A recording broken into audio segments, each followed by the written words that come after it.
What's going on, friends? Welcome back to another episode of the Stew on This podcast. I hope you had an amazing weekend, and hopefully you've got something really fun planned for this upcoming week. And hopefully you're coming off of just being able to refresh during this past weekend as you get ready to dive into this week ahead of you.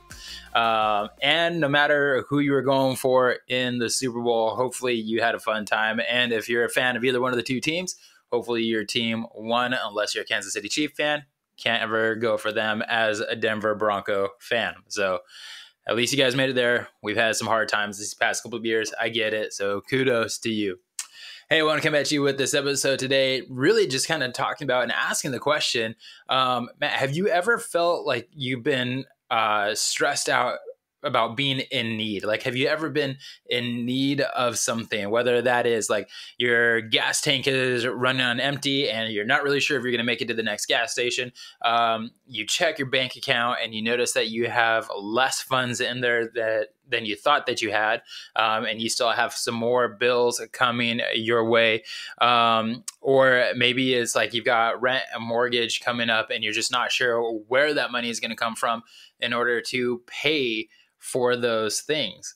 Like, we all have had moments in our life where we feel like that we're lacking in an area when we're in need of that thing. And it really does cause a lot of stress in our lives. But have you ever thought for a second, man, are you lacking in your faith journey? Are you lacking in just the amount of faith that you have in your life? The church that I'm a part of right now, we're actually going through a series called The Faith Experiment, based off of a book that my senior pastor wrote, and has been absolutely amazing. And I would encourage you to join us in that series. All you have to do is just go to lakeland.church and you can catch any of the previous episodes. If you follow me on social media, what you probably have seen is just daily, I'm posting up just quotes from just that daily reading from that book that my senior pastor wrote. But it has been super encouraging. Just to really journey through that idea of really strengthening that faith muscle. But have you ever wondered whether or not you were lacking in faith?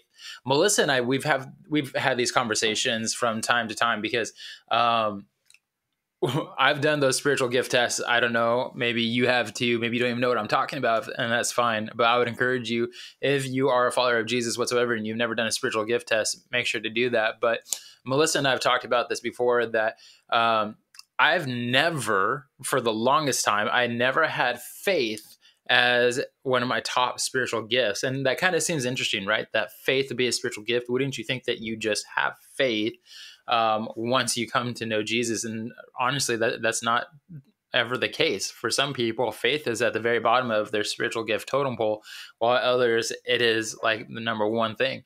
But faith was never one of my top spiritual gifts.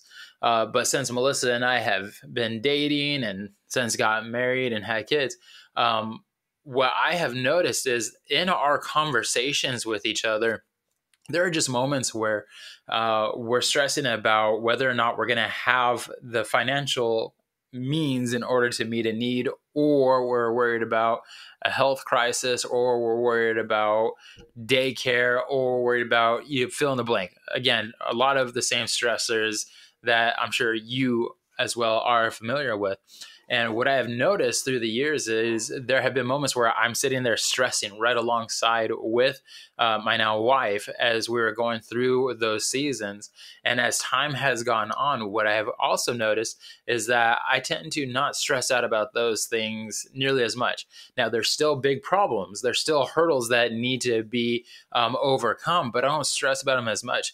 And at one point in time, as I was noticing that, my wife kept saying, I think that you have more faith than I do. And it really got me wondering, have I exercised the muscle of faith in my own life enough to the point that it has risen in my spiritual giftings? Like, have I entered into a season in life where God says, you need more of this now, that being faith, in order to be the spiritual leader of the household, to fit into the calling that God has given me as being a person in ministry? Because maybe I didn't have that gifting before because it wasn't much of a need at the time, but now it is in this season. So Melissa's just brought it up before that it seems like maybe faith has risen. So I did a spiritual gift test not too long ago, and sure enough, faith had risen into the top 3 of my spiritual gifts, and I was pretty awed by that. And I think it's also very cool. Now, the reason why I bring this up is because there are moments in our lives where we are in need of certain things. Again, you need more funds in order to meet the needs, whether that's paying the mortgage, bills, medical bills, gas tank, all that kind of stuff.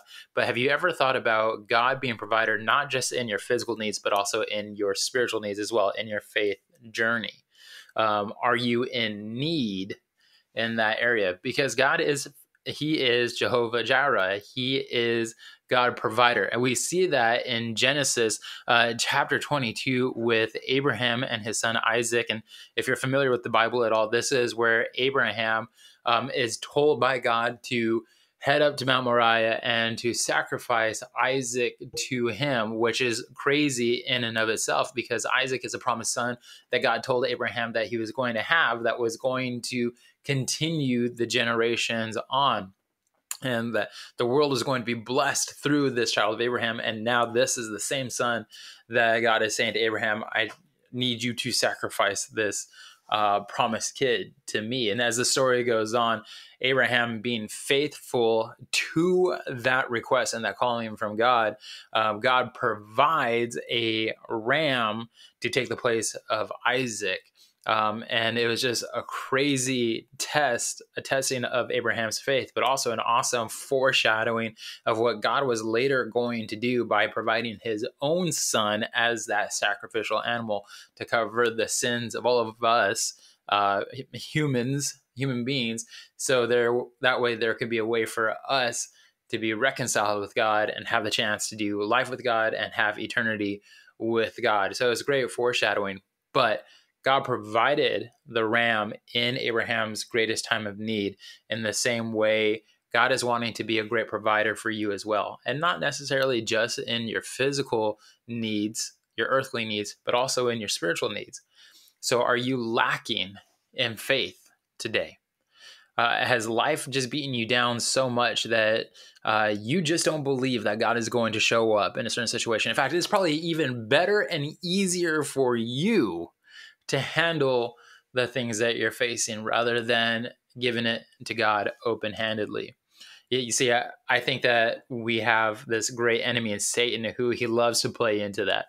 I think sometimes what happens is we put ourselves in certain situations where we tell ourselves, and Satan whispers in our ears, that we have messed up and jack things up yet once again, that God is not going to provide a way out, or he's not going to be provider in our lives now because of something that we've done to ourselves. Or what also happens that I think Satan does is he whispers in our ear and says, this is too small of a problem for you to bring to God. God's got bigger issues to address. There's wars going on. There's people dying of starvation. He doesn't care about your empty gas tank right now and your lack of funds because you were spending it on things that you didn't need to impress people that don't even like you. So I think Satan uses those type of tactics in order to separate us from God provider, when God is just saying, come to me, trust me, come open-handed, be faithful to me, and I will show my faithfulness to you as well. And so I just think as the years have gone on for Melissa and myself, the reason why that muscle of faith has been flexed is because I've had to press further into that idea of faith. I've had to press in and hold on with white knuckle intensity that God is going to show up when I needed him to the most. And what has happened is even in the small moments where God showed up has just led to bigger times where now when we're in desperate need to God show up, for God to show up in a certain situation, or my wife is stressing out about something, I can sit here and just say, that sucks. We're facing a hard situation. We're facing a mountain before us, but I think it's going to be okay. And the reason why I can have that attitude is because God just has a history of providing in our biggest time of needs. In fact, you read through the Bible and God has a track record of being Jehovah Jireh when people needed needed it the most, when they were remaining faithful to him, he was then being faithful back. And he's been that God, that character, the Jehovah Jireh. He has been God provider for us, again, in the small victories and in those big ones as well.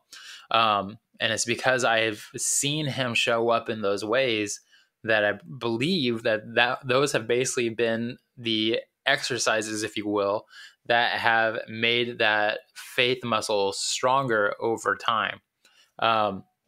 That in the small things, I can trust God to show up. And in the big things, I'm relying on God to show up, believing that he will as well. So yes, there are things that we need provision for. I fully understand this. In fact, you listening to this, watching this right now, you have your own stuff that you are facing and going through. I get it. You might be sitting there saying, I don't know how I'm going to fill my gas tank in order to get to work tomorrow. You might be saying, I don't know how I'm going to put food on the table. You might be saying, I don't know how I'm going to keep the roof over my family's head. These are all real needs, and these are all real concerns. Maybe you've got a loved one who just got a terrible health report. These are all real concerns, and these are all real needs. So let me encourage you. It's in these moments where you feel like you've got the mountain before you, and it seems like the terrain is just non-passable. Pause and remind yourself, think back to all the times that God has shown up in those situations before in your life, and he has proven himself to be a provider. Maybe it was you thought that you didn't have the funds in your bank account in order to pay that next bill, but then when you actually went to check your bank account, all of a sudden there was more money there than you thought was actually there.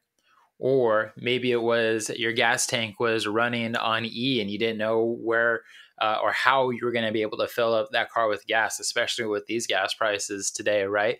But then all of a sudden, meeting after meeting got canceled or something came up, and it caused you to not have to travel nearly as much that week than that you would normally have. And that actually caused you to not have to drive as much. And it allowed an opportunity for that next paycheck to come in so you could fill up that gas tank. Go back and just remind yourself, think of all the times that God has shown up in those situations where God has proven himself to be faithful, to be a faithful provider, and trust him in this moment now with the mountain that you're facing to be the provider, not only of your physical need, but also a provider of faith to bolster that faith, and just look at that mountain before you and say, yep, that sucks. But my God has proven faithful before. He'll prove to be faithful now. So I hope that's encouraging to you as you go about this week. Let me encourage you, read Romans 8:32 on top of what we just talked about in this episode. It will really kind of back that up and just kind of put a little bit more meat to the bone. But I just encourage you, be faithful this week to God. Trust him in the small things and in the big things. Let him prove himself to you.